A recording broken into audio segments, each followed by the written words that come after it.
One of the hot topics in the toy world of late has been crowdfunding projects, like those provided by places like Haslab and Mattel Creations. Many of my fellow toy tubers, like Retro Blasting, take exception to this and find it borderline repulsive that billion-dollar companies need our money to begin production. But I gotta be honest, it doesn't bother me. And this got me thinking about other things about the action figure world that seem to be pet peeves for some people, but not for me so much. So today we're gonna talk about my non-pet peeves and why these things do not really bother me. And to be honest, some of these are slightly hot takes, but I'll explain. Oh, and yeah, I'm gonna start off with crowdfunding. What's up, everybody? My name is Matt, often called Big Nerdy. Together we are the NWO, the Nerd World Order, and this is Nerdzoic.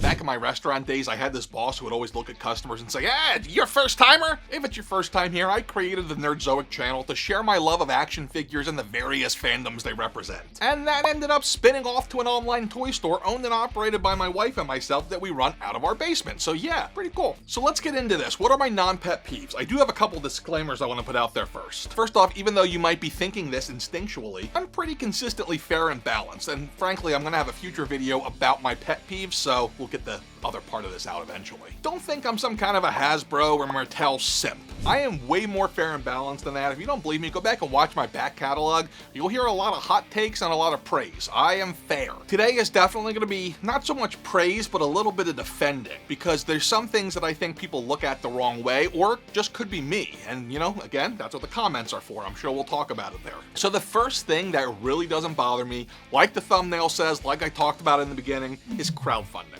Now, I've heard all the complaints about crowdfunding. Why does a billion-dollar company need to have crowdfunding? They just want to take your money and hold on to it for a year. This is just corporate greed. Listen, I'll be the first to say that some of these toy companies, Hasbro, certainly have kind of succumbed a little bit to greed in certain ways, but I don't think this is one of the examples of it. Let me rephrase that. I don't think crowdfunding in general is an example of it. Specific Haslabs, looking at you Ghost Rider car thing, yeah, that's a cash grab. But as a whole, no, I don't think it is. Now, why do I think that, and why do I think this is a good thing? These are figures that frankly would never get made if the orders were not locked in. They take the money not because they need or even necessarily want that money. I mean, it doesn't hurt for cash flow, but the whole point of getting people to pay for the orders before it goes into production is to get rid of the cancellation rate. People don't really take into account how big cancellations are. Cancellation rate in general is huge. By getting the money up front, you are locked into making the purchase. Whether they get the money now or later is kind of insignificant. No, it's not insignificant to us, but as you'll see in a minute, it is kind of insignificant to them. They need that number locked in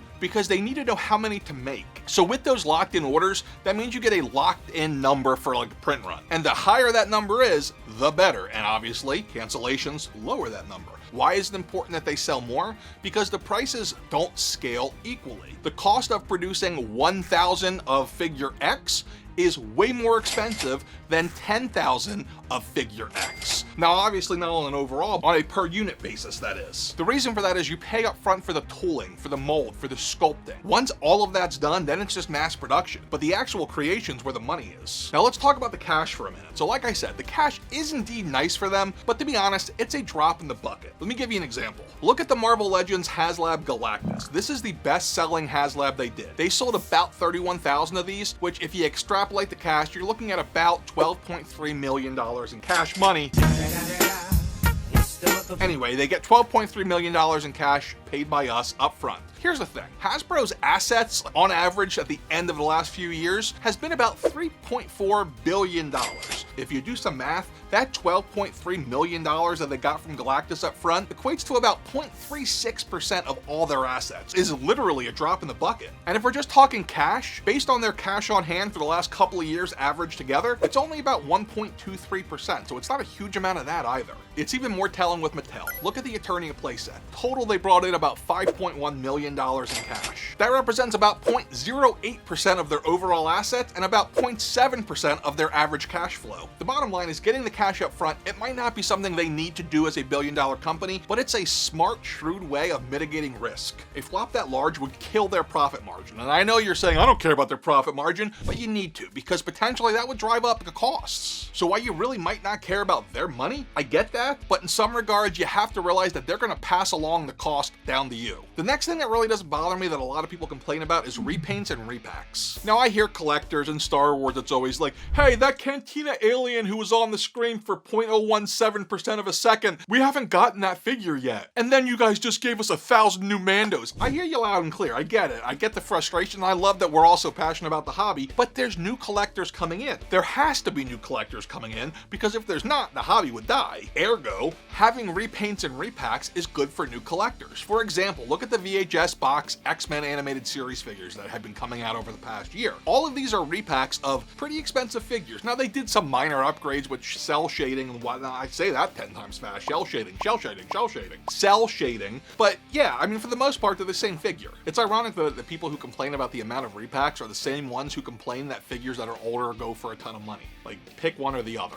Reusing molds or reusing figure parts has been a common process in the toy industry since forever, and this is one of the things that helps keep the cost down. If they did a custom mold for every figure or even every fifth figure, yeah, we'd be paying like Mafex and Mezco prices for Hasbro figures. Alright, maybe not that high, but it'd be a lot higher. It makes sense for them to use these molds as often as they can, though admittedly some molds are way overused, and some are too obvious, like the controller Thanos, like, oh wow, look at that, it's the same thing. And of course the infamous Bucky Cat mold. So to sum up, on a whole, reusing parts isn't bad, but sometimes the amount that we reuse them is bad. Hope that makes sense. The next thing that doesn't really bother me, and this is with a gigantic asterisk, is price increases.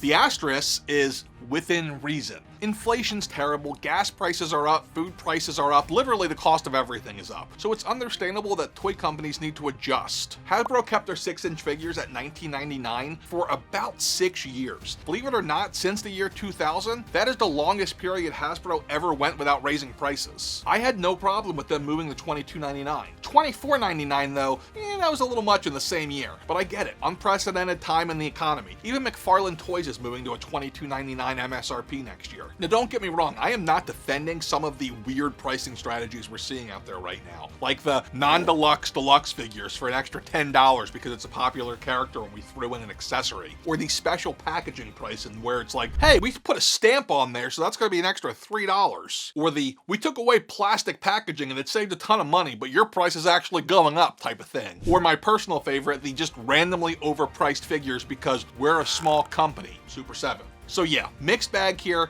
and I'll talk more about this in a future video when I do my pet peeves. Another thing that doesn't really bother me is the pre-order system. I know people enjoy toy hunts, but listen, face facts, they have mostly died with Toys R Us not being here because Target and Walmart have no competition and they don't give a crap what's on the shelves. The cool thing about pre-ordering is it allows for a lot more flexibility in your budgeting and financial planning, especially if you pay in advance. That's one of the reasons that on my website, we always do pay at the time of checkout. That way you don't get surprised when a bunch of things come in stock at once. Plus, when you get that notification, they're like, oh, my figure that I paid for 6 months ago just shipped. It's so exciting because it's like, hey, I don't gotta pay for this. I already did. No stress. That's the other thing that's great about this is there's no stress about like, is it gonna sell out, except for like exclusives. Or my personal favorite is the TMNT cartoon packs. A couple of years ago, they were impossible to find in stores. Now it's gotten a little bit better, but the stress of going from Target to Target looking, it was probably cheaper to just go on eBay and buy them than pay all the gas price to do it. I'm also not totally bothered by the whole toy influencer privilege, as people like to call it. And this is again a double-edged sword. First off, let's talk about my spot in this. I'm like a weird toy influencer, if you want to use that word, because I'm really now a store. Like 97% of my income comes from the store, not from the YouTube side. So I don't get free stuff because it would kind of be weird if like Hasbro and Mattel were throwing free stuff at me, because then the other retailers are going to be like, hey, why are you giving that guy free stuff? Can we start getting free samples? It would start a big deal. It's not a good idea. Now, before I started the store, Hasbro did once send me a free box of stuff and it was freaking awesome, I'm not gonna lie, but those days are gone. So not talking about me, I really don't care when other YouTubers get free stuff. That's fine. I don't think there's anything wrong with that. It's not as often as you guys seem to think. A lot of you out there I see in the comments don't think that people like Shartimus Prime even pay for his toys, which that's absurd. Of course he pays for them. The only time I have an issue with giving out free stuff is if it came with the expectation of giving a positive review. Though I gotta say, as a business salesperson, giving out free stuff to people who are going to buy it anyway is a pretty bad business practice and probably not helping grow sales. I'll kind of throw in here the idea of YouTubers doing reveals. I don't have a problem with it as long as it's spread out evenly, and I'm not talking about myself again because it doesn't really make sense as a toy seller, but it's not spread out evenly to begin with. How does someone like David not have any sort of like releases? This guy is, in my opinion, the best solo Marvel Legends creator on YouTube, and he's never had any sort of Hasbro love. Hasbro, what are you doing? Call him. There, Dave, I said it. Give me my money.